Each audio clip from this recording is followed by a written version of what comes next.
Shalom Bapak Ibu Saudara. Shalomnya lama sekali. Shalom Bapak Ibu. Shalom, wah, luar biasa ya. Puji Tuhan. Karena ternyata pesan Tuhannya adalah gini Bapak Ibu Saudara. Tetap tersenyum di tengah berbagai tantangan. Wow, tetap apa? Di tengah apa? Berbagai tantangan. Tantangan mungkin kita hadapi ya. Tapi Tuhan mau. Ya, saya menangkap ini pesannya agak unik ya. Kalau disuruh senyum gitu ya. Jangan-jangan mukanya ditekuk gitu ya. Ya nggak tahu juga ya. Puji Tuhan Bapak Ibu Saudara, pesan Tuhan terdengar unik Bapak Ibu Saudara. Saya juga waktu awal, apa ini maksudnya gitu ya. Oh saya ngerti, ya nanti saya jelaskan supaya kita ngerti. Jadi karena Tuhan mau kita tetap tersenyum ya. Tetap tersenyum di tengah berbagai tantangan yang kita hadapi. Ya mungkin ada di antara kita berkata apa susahnya sih senyum. Senyum kan tinggal narik mulut aja gitu kan. Betul ya. Kalau kita paksakan untuk tersenyum juga bisa ya. Tapi Bapak Ibu Saudara, kira-kira kita ngenalin gak orang yang benar-benar senyum dengan tulus dan senyum terpaksa, kira-kira kelihatan gak? Kelihatan ya. Kalau cuma sekedar mulut ditarik semua orang bisa ya. Senyum itu mudah untuk dilakukan ya. Apalagi waktu kita di tengah orang banyak, apalagi di tengah saudara seiman kan ya. Sangat mudah ya. Sekalipun mungkin suasana hati sedang gak enak, tetapi makanya itu disebut, maka tadi saya katakan senyum yang dipaksakan tuh bisa meskipun orang tahu nggak tulus, ya. Tapi ada orang yang mudah senyum memang, ya. Tapi ada juga orang yang buat sebagian orang senyuman adalah bukan sesuatu yang mudah, ya. Apalagi ketika suasana hati sedang menghadapi sesuatu yang tidak mengenakan, tantangan, masalah, kesal, duka dan lain-lain ya. Jadi untuk keadaan-keadaan yang demikian apalagi ditambah orang susah senyum memang untuk menjadi tersenyum ada sesuatu yang enggak mudah untuk ditampilkan ya.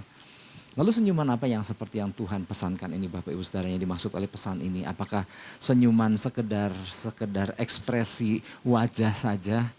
Ya, yang penting ada bibir naik ke atas, senyum, ataukah kita tersenyum yang dimaksud Tuhan adalah ya tata krama adat ketimuran lah, masa nggak ketawa lah, nggak senyum gitu ya. Tetapi mari kita belajar sama-sama kenapa kita harus tetap tersenyum dan apa maksud tersenyum itu.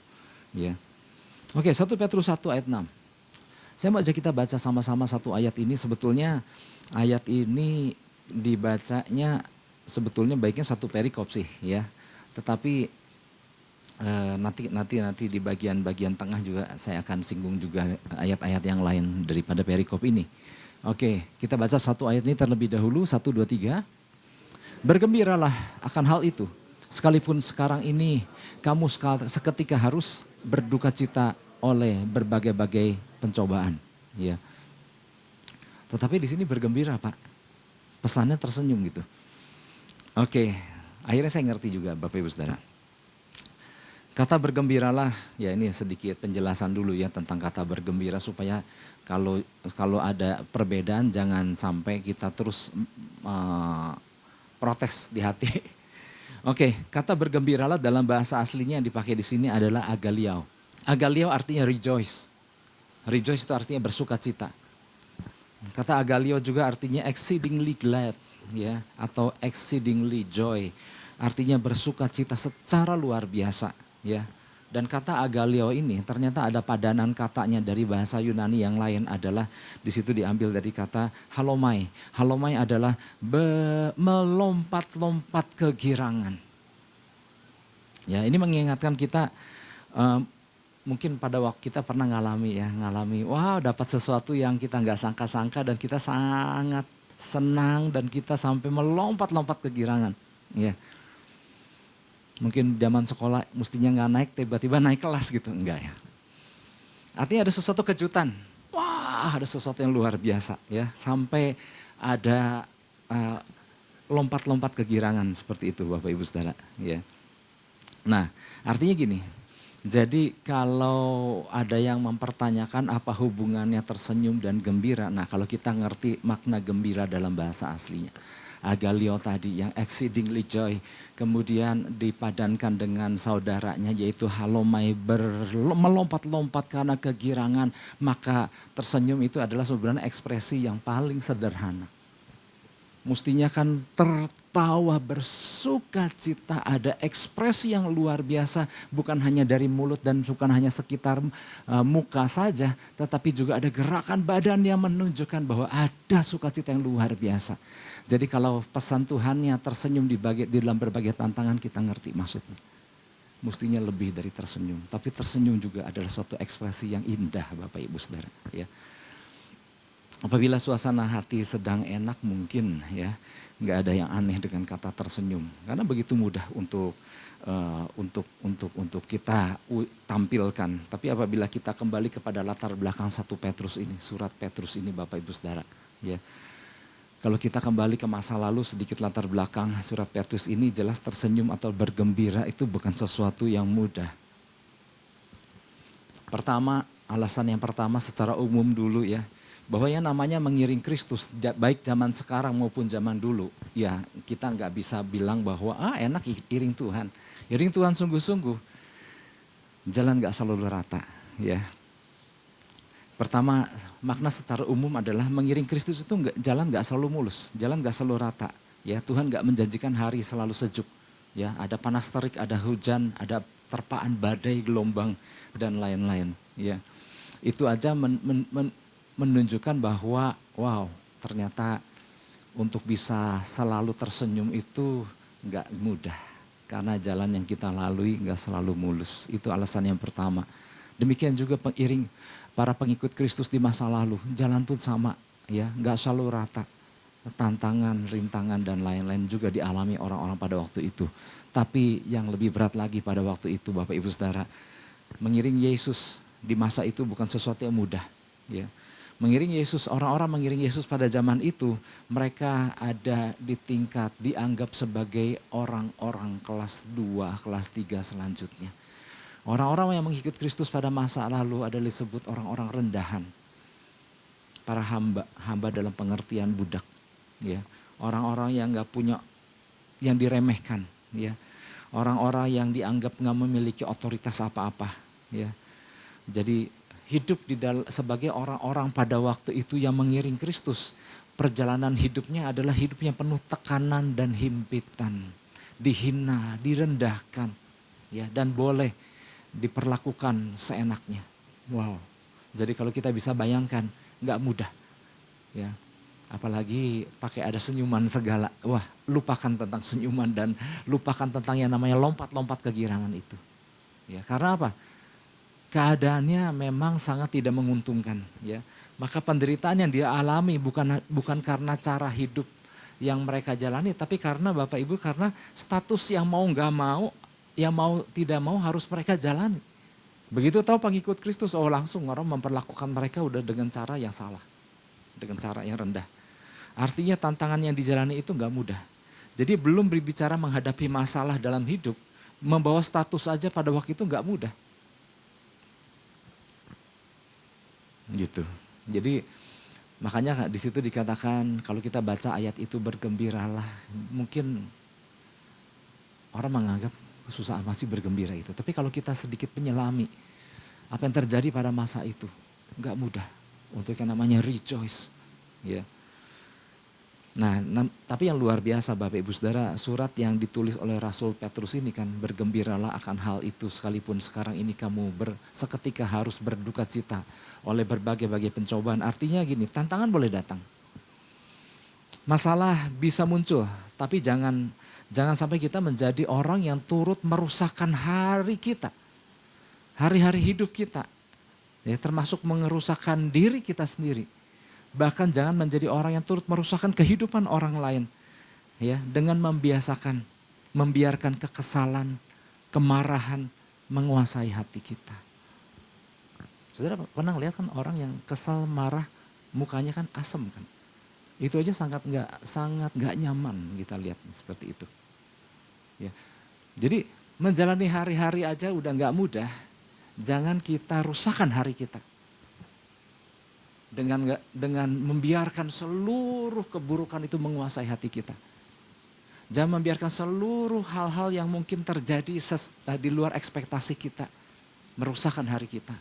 Dan merusakkan hidup orang dengan memandang ekspresi kita mungkin yang gak suka cita. Maksudnya gitu. Ya. Karena di Amsal dikatakan gini, ekspresi apa yang ada di hati kita itu diekspresikan dengan apa yang muncul di permukaan daripada wajah kita. Kita harus tahu bahwa Tuhan merancangkan kita untuk hidup yang dapat kita nikmati.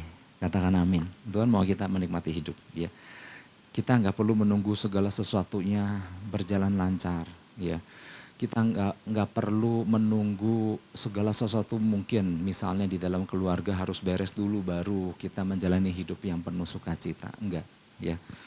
Tuhan nggak mau kita menunggu usaha kita sampai ya pulih dulu ya bagi yang sedang bergumul dalam usaha.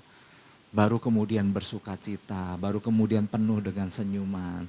Tuhan gak mau rumah tangga kita pulih dulu misalnya buat orang-orang yang bergumul dalam rumah tangga dengan pasangan. Sehingga setelah nanti kalau udah selesai baru aku tersenyum, enggak. Tuhan gak mau kita menjalani hidup yang seperti itu. Artinya gini, tantangan itu mungkin akan terus mewarnai. Mungkin yang ini beres kita akan menghadapi tantangan yang lain. Tapi apakah artinya waktu tantangan itu ada terus dalam kehidupan kita maka kita membuat muka kita asem terus? Enggak kan. Tuhan mau kita di tengah berbagai tantangan apapun Tuhan mau kita tetap untuk bisa menjadi berkat. Katakan amin.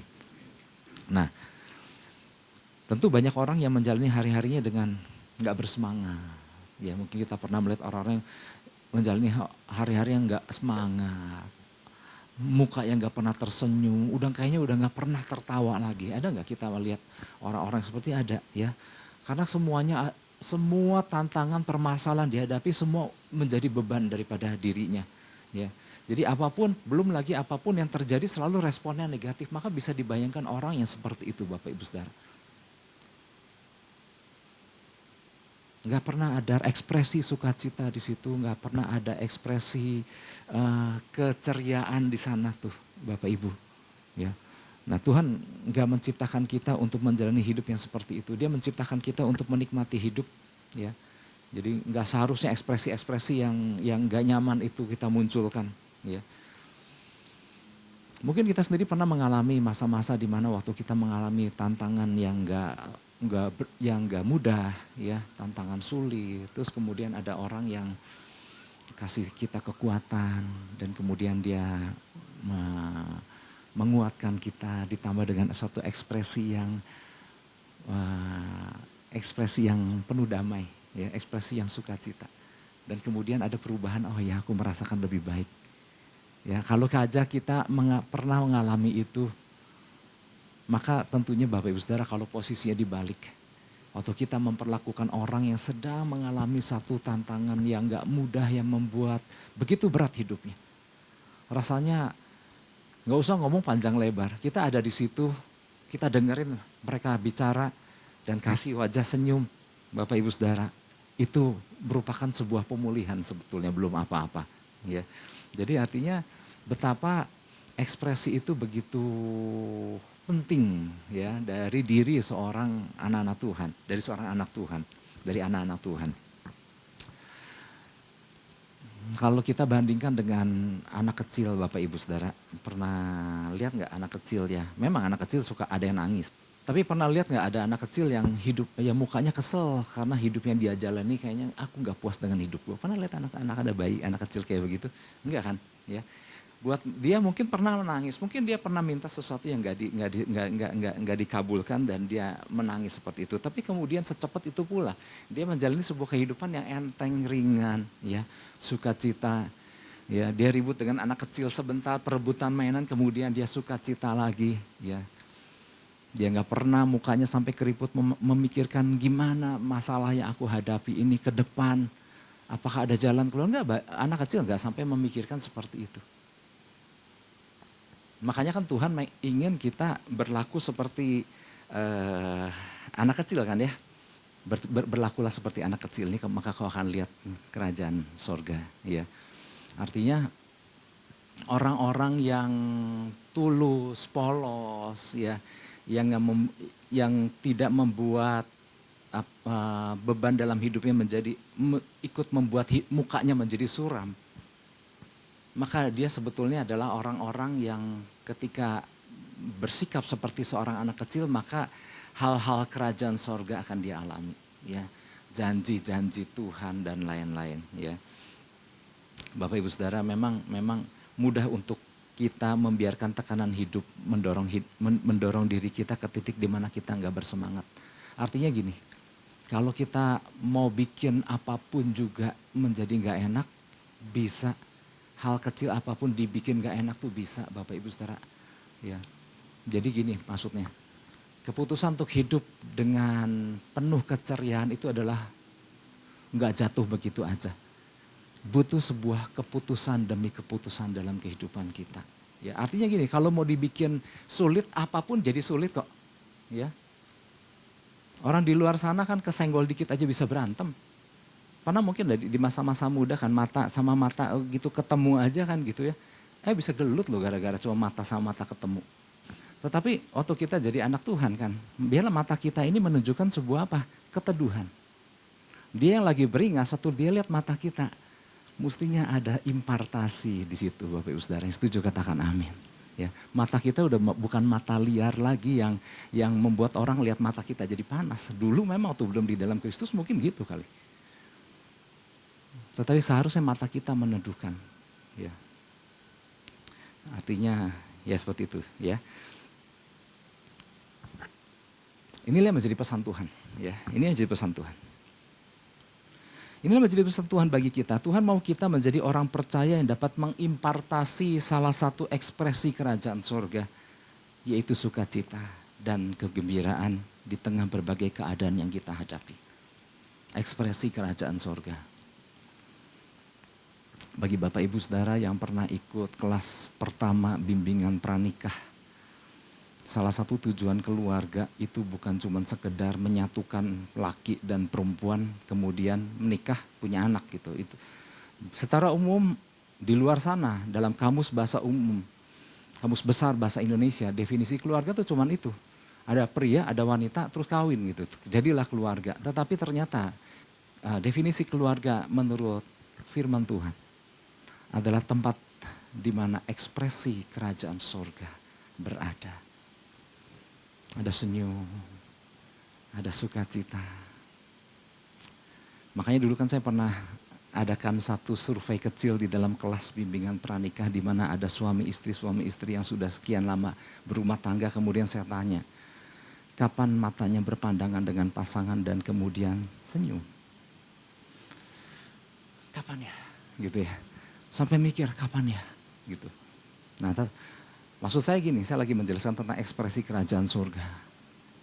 Kalau memang tempat di mana kita tinggal, kerajaan surga hadir, maka ekspresi kerajaan surga juga harus hadir. Oke, definisinya adalah gini. Kerajaan surga bukan soal makanan minuman. Masih ingat Roma 14 ayat 17. Kerajaan surga bukan soal makanan minuman, tapi soal kebenaran, damai sejahtera, sukacita oleh Roh Kudus. Kerajaan sorga bukan soal perkataan tapi soal kuasa. Wow, ekspresi kerajaan sorga adalah kebenaran, damai sejahtera, sukacita, kuasa. Oleh sebab itu Bapak Ibu Saudara, Tuhan mau, kalau saya ulang ya, Tuhan mau kita sebagai orang percaya dapat mengimpartasi salah satu ya sesuai dengan pesannya. Salah satu ekspresi kerajaan sorga yaitu apa? Ada sukacita, ada kegembiraan yang diwujudkan. Bukan cuma lewat anggota tubuh kita, badan dan tangan, tapi dari muka juga diwujudkan di situ.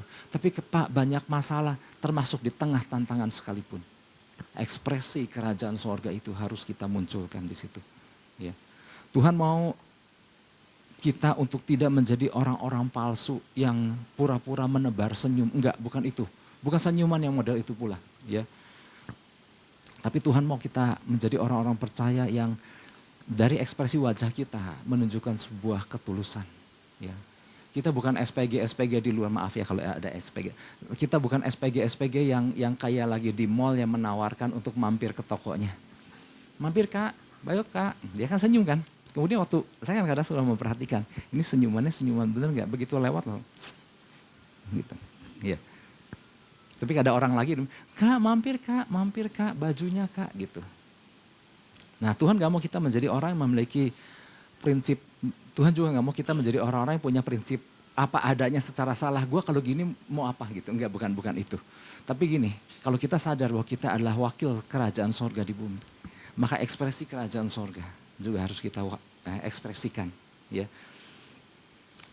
Bapak Ibu Saudara, pada waktu kita bergembira, apa sih untungnya? Ya, waktu kita bersuka cita, waktu kita exceedingly rejoice, maka sebetulnya banyak hal yang akan kita dapatkan dari Tuhan. Mungkin ada yang bertanya, untuk apa sih Tuhan kasih pesan pakai mesti tersenyum segala? Kita tahu bahwa senyuman adalah ekspresi dari hati, kesenyuman yang tulus. Nah, ini penting gak? Ternyata penting Bapak Ibu Saudara. Banyak hal yang bisa kita dapatkan dari Tuhan. Ya, buat saya pribadi sangat rugi sekali kalau saya membiarkan hati ini kesal. Bagi saya sangat rugi sekali kalau saya membiarkan ada kemarahan. Orang bisa marah nggak bisa, tapi ketika membiarkan terus kemarahan itu ya rugi saya sendiri. Adalah sangat rugi buat saya kalau terus membiarkan rasa sedih dan duka berlarut-larut. Kenapa? Itu yang akan membuat saya nggak bisa dengar suara Tuhan. Terganggunya sektor hati ini sangat menentukan ketajaman kita dalam menangkap sesuatu dari sorga. Hati you salah, you nangkap salah. Hati you salah, you belum tentu nangkap apa-apa. Ya, makanya Bapak Ibu Saudara ketika membaca suratnya Rasul Paulus, itu wow. Jangan pikir dia cuma sekedar menulis surat. Sebagian daripada surat yang ditulis Rasul Paulus ditulis dari dalam penjara. Dan kita bisa bayangkan penjara masa itu.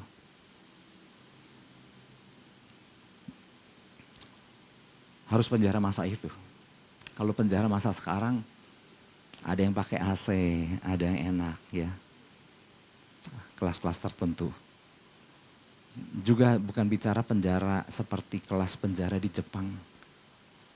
Di Jepang orang masuk penjara, keluar bisa ketagihan pengen balik lagi. Kenapa enak bener dilayani. Ya ternyata saya pernah belum lama sih membaca artikel. Ada orang-orang di Jepang yang kadang-kadang kan memang kan mereka hidup sendiri kan ya. Ada banyak sekali di Jepang yang akhirnya memutuskan gak nikah.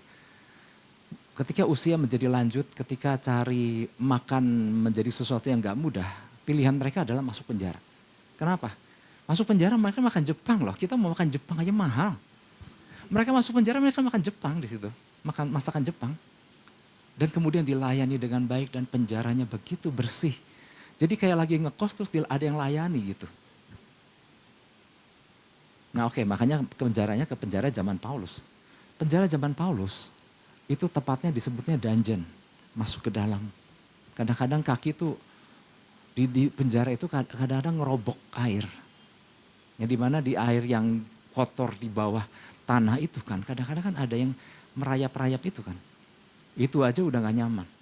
Belum pengapnya, belum gelapnya yang membuat Rasul Paulus di Alkitab tulis, aku menulis dengan tulisan yang besar-besar.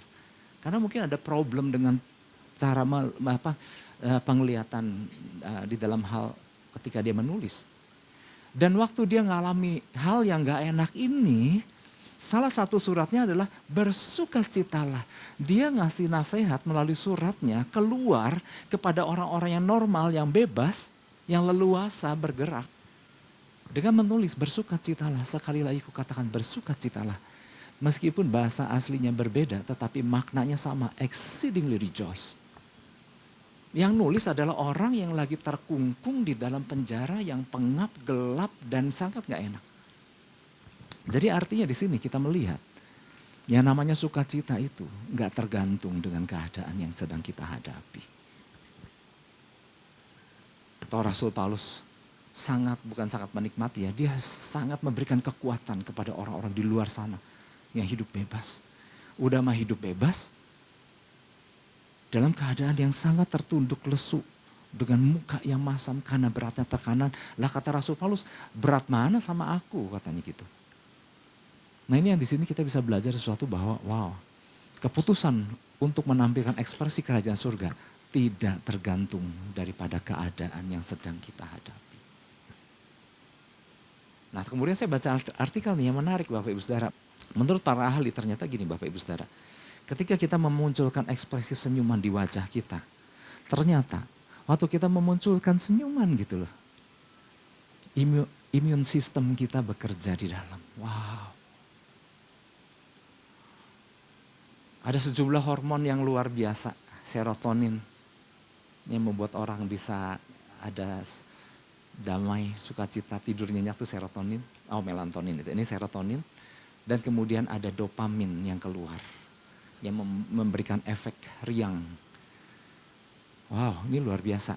Ya, kemudian detak jantung yang tadinya mungkin agak banyak detaknya ini bukan bicara tensi, detaknya mulai kembali ketika ada hormon-hormon itu keluar, detak pun kembali kepada detakan yang normal. Ya. Wow, stress level akan menurun. Nah yang lucu gini Bapak Ibu Saudara, mungkin orang dapat dibohongi dengan senyuman kita. Ada orang pura-pura senyum kan yang tadi saya sampaikan di depan kan, bisa terkecoh dengan senyuman. Ternyata gini, saking luar biasanya ya sistem tubuh kita, ternyata otak itu bisa dibohongi. Waktu kita pura-pura senyum, otak itu bisa dikelabui. Dengan pura-pura senyum aja, seluruh tadi sistem yang bagus itu keluar. Itu baru pura-pura senyum. Apalagi waktu kita mengekspresikan sebuah kesenyuman, kegembiraan yang lahir dari sukacita Tuhan. Wow, ini dahsyat banget. Akan ada begitu banyak keuntungannya. Tapi saya nggak akan berlama-lama di situ, kita kembali kepada poin. Oleh sebab itu, kita harus paham bahwa mengapa hati yang bersukacita, yang otomatis memunculkan ekspresi senyuman yang tulus, itu adalah sesuatu yang penting harus kita lakukan di tengah berbagai tantangan yang kita hadapi. Yang pertama adalah karena di dalam Kristus ada pengharapan. Katakan amin. Di dalam Kristus ada pengharapan. Itulah sebabnya tantangan boleh datang. Tapi hati jangan ikut-ikutan jadi 4. Ya. Tantangan boleh datang. Tapi itu bukan alasan kita jadi kesal dan kita tidak memunculkan ekspresi senyuman itu. 1 Petrus 1 ayat 3. Tapi lucu ya. Waktu saya baca 1 Petrus, ini kan di perikop 1 Petrus kan. Waktu saya baca 1 Petrus 1 ayat 3. Ini kan ayat kemarin. Saya lihat iya. Terpujilah 1, 2, 3. Terpujilah Allah dan Bapa Tuhan kita Yesus Kristus, yang karena rahmat-Nya besar telah melahirkan kita kembali oleh kebangkitan Yesus Kristus dari antara orang mati kepada suatu hidup yang penuh pengharapan. Ini kan ayatnya Paskah kan. Makanya kadang-kadang, kebangkitan Kristus yang melahirbarukan kita ini seharusnya membuat kita menangkap tujuan kita, panggilan kita, dipilihnya kita oleh Tuhan. Karena Tuhan punya rencana dahsyat. Nah bayangkan Bapak Ibu Saudara, kalau Tuhan punya rencana dahsyat dalam kehidupan kita. Dan kita dikatakan kita menjadi perwakilan sorga di bumi karena kelahiran baru kita.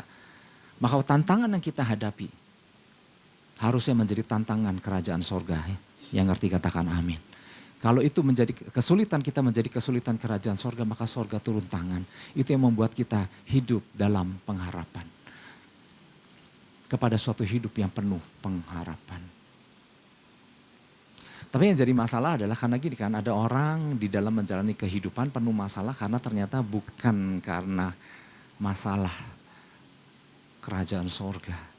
Banyak karena keinginan diri sendiri, keputusan yang salah ini dan itu yang akhirnya menghasilkan hal-hal yang permasalahan-permasalahan yang membuat akhirnya timbul kehilangan pengharapan. Tapi kalau kita ngerti, waktu kita hidup bagi kerajaan sorga, kita perwakilan sorga, sorga topang, makanya ada pengharapan.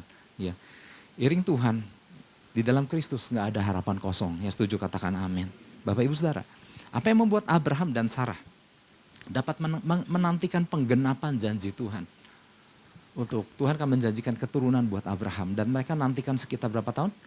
1 tahun, 2 tahun? 25 tahun sampai lahirnya Ishak. Nah Bapak Ibu Saudara, kenapa mereka masih bisa terus berpengharapan? Kenapa mereka bisa terus percaya bahwa Tuhan akan menggenapi? Jawabannya adalah karena mereka punya pengharapan di dalam Tuhan. Karena Tuhan yang berjanji adalah Tuhan yang sama yang pasti akan menggenapi janjinya. Tuhan yang berjanji adalah Tuhan yang sama yang tidak pernah berdusta. yang akan menggenapi apa yang dia janjikan. Itulah sebabnya Bapak Ibu Saudara, kalau kita hidup ngerti, punya percaya dan punya Tuhan yang gak pernah ingkar janji. Maka waktu kita berjalan sama Tuhan selalu ada pengharapan. Selalu ada pengharapan. Apalagi waktu Tuhan benar berjanji sama kita.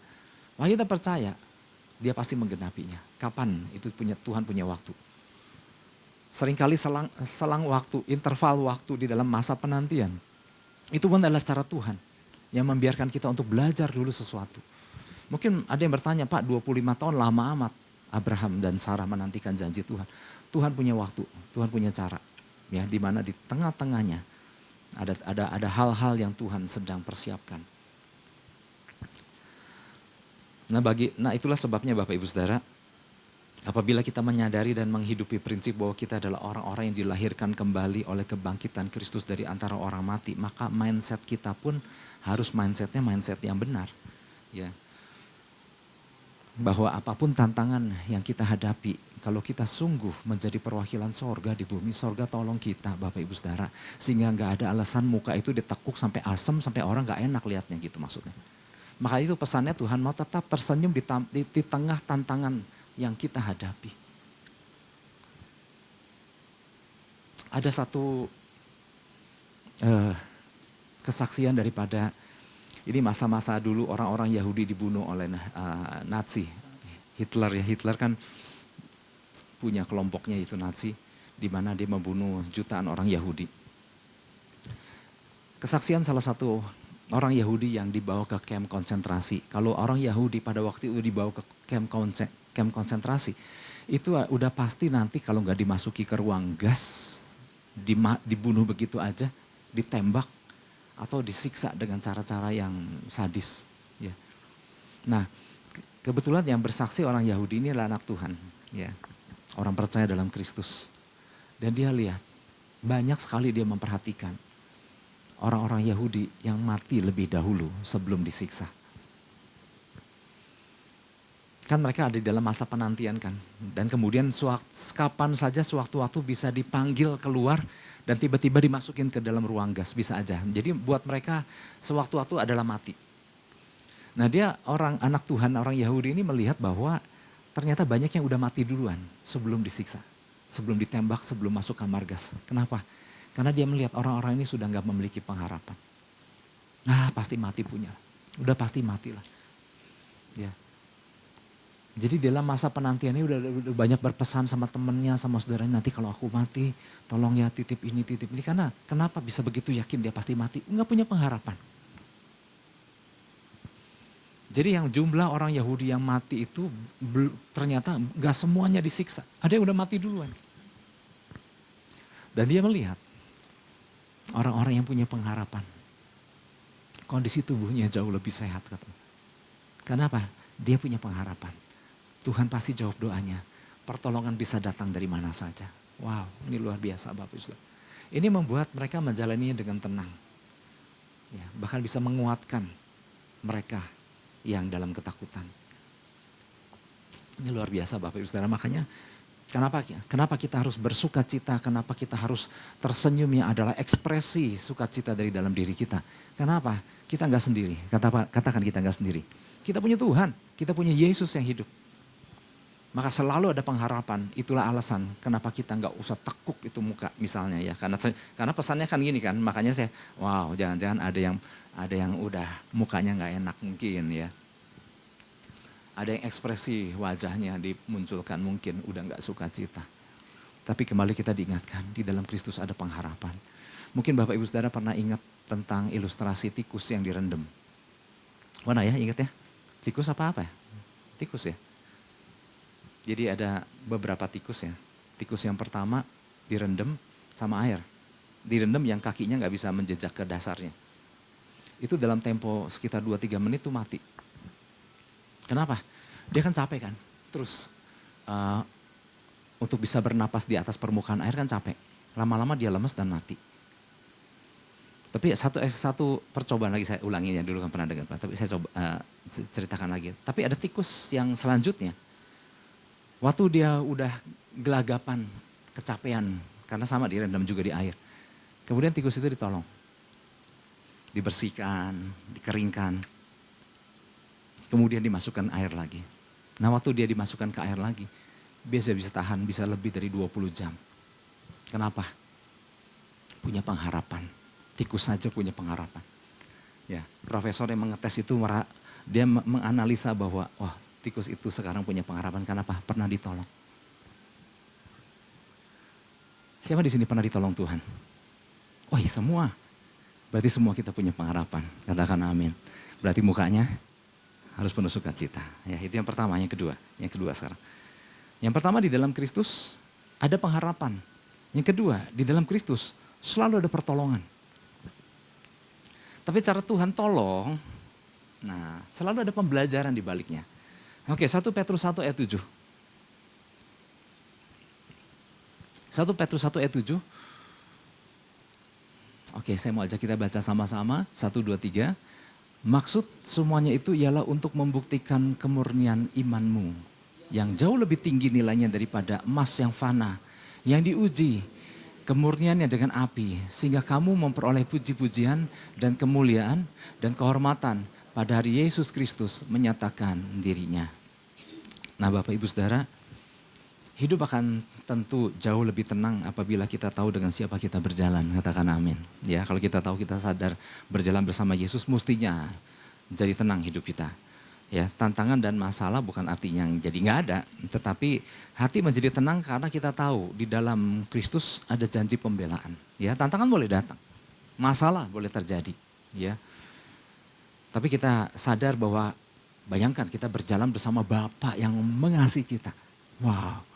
Kita jalan sama anak kita aja kita bela kok gitu. Apalagi jauh kalau kita berjalan bersama Tuhan. Ya. Tapi jangan lupa, saya sering bilang juga, betul kita berjalan bersama Bapa yang luar biasa, yang sangat mengasihi kita. Tapi kita juga berjalan dengan guru yang terbaik. Artinya apa?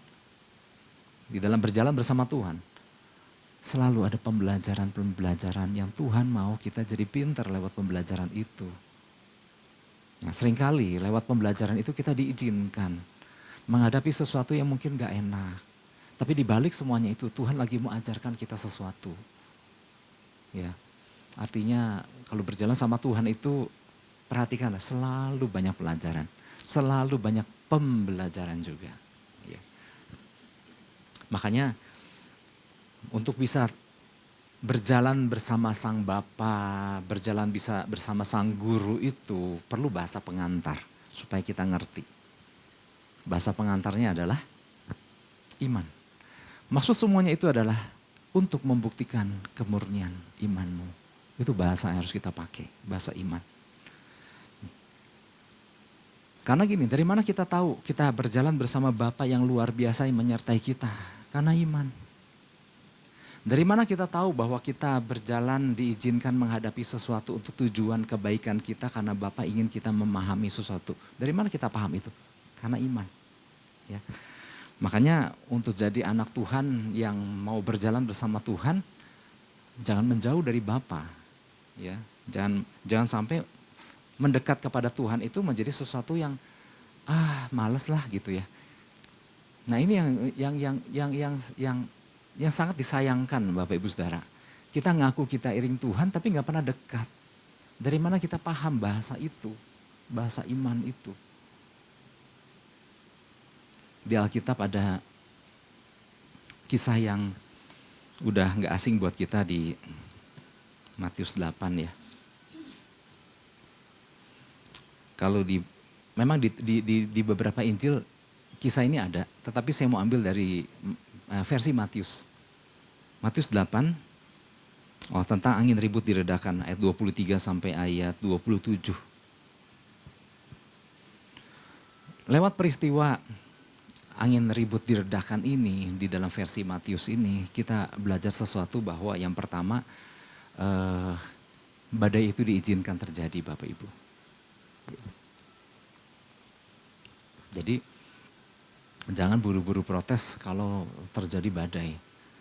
Tapi ingat ada dua macam badai. Di dalam kisah murid-murid Yesus naik ke dalam perahu, itu bersama Yesus di dalam kisah ini kan. Yesus kan bilang begini, Yesus nyuruh murid-muridnya, mari kita bertolak ke seberang. Dan murid-murid mengikutinya gitu. Jadi artinya Badai itu bisa terjadi ketika murid-murid dalam keadaan taat. Dan badai itu bisa terjadi atas Yunus yang menolak perintah Tuhan. Jadi artinya badai bisa terjadi di dalam setiap keadaan. Cuman kita harus pilah-pilah. Waktu dalam hal murid-murid Yesus naik ke atas perahu dan mengalami badai. Karena Tuhan lagi mau ajarkan sesuatu buat mereka. Yang di akhir daripada peristiwa ini, mereka jadi lebih mengenal siapa Tuhan. Orang-orang yang bandel seperti Yunus memilih untuk menjauh dari perintah Tuhan. Ketemu badai juga. Ya. Tapi karena kemurahan Tuhan aja. Ya. Jadi jangan terburu-buru ketika orang ngalami badai. Nggak taat sih gitu. Enggak, ada yang kena badai karena taat juga. Nah Bapak Ibu Saudara maksudnya, oke, yang pertama artinya badai bisa dialami oleh siapapun. Yang kedua, bahwa waktu kita menghadapi badai, benar-benar sandarannya adalah Tuhan kita. Nah oke, saya nggak menjelaskan terlalu banyak yang kedua karena waktunya udah mepet. Yang ketiga bahwa ternyata sebelum badai yang kita hadapi diredakan Tuhan, Tuhan meredakan dulu badai yang ada di dalam hati kita. Matius 8 ayat 25. Maka datanglah murid-muridnya membangunkan dia. Waktu itu Yesus kan tertidur ya di buritan. Katanya, Tuhan tolonglah kita binasa. Ini wujud kepanikan daripada murid-murid ya, yang lagi di dalam kepanikan menghadapi badai. Ada ekspresi senyum gak di sini? Oh enggak ya. Orang lagi panik, bahkan dia ngajak-ngajak Yesus binasa. Tuhan tolonglah kita binasa. Ya. Buat Yesus adalah mudah untuk meredakan badai yang begitu besar. Karena semua terjadi karena diizinkan oleh dia. Supaya murid-muridnya belajar.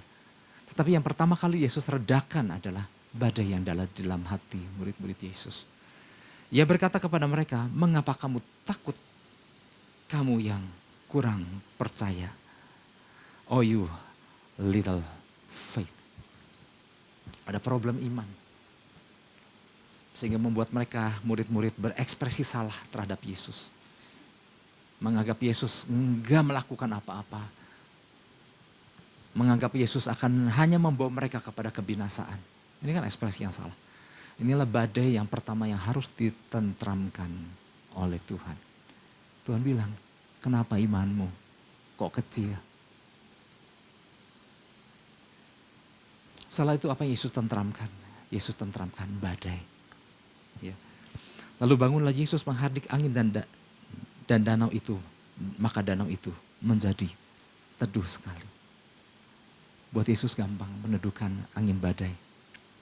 Tetapi yang pertama Yesus lakukan adalah badai yang berkecamuk di dalam diri kita. Waktu tantangan datang, waktu masalah datang. Karena badai yang ada di dalam hati sama, diekspresikan juga ke dalam ekspresi tampilan luar kita, termasuk wajah kita. Maka bahasa iman itu harus digunakan. Iman timbul dari pendengaran akan firman Kristus. Iman terjalin waktu kita bangun hubungan dengan sang pemilik iman, the author of faith, yaitu Yesus Kristus. Sehingga Bapak Ibu Saudara, waktu kita berjalan bersama Kristus dan sadar bahwa kita sungguh-sungguh berjalan bersama Kristus. Tantangan bisa datang gak? Bisa. Masalah bisa ada gak? Bisa. Tetapi ekspresinya seharusnya bukan ekspresi seperti orang kehilangan damai, kehilangan sukacita yang gak enak dilihat. Apapun yang terjadi, Tuhan mau tetap munculkan ekspresi kerajaan surga. Yang mau katakan amin. Yang ngerti tepuk tangan buat Tuhan Yesus. Haleluya.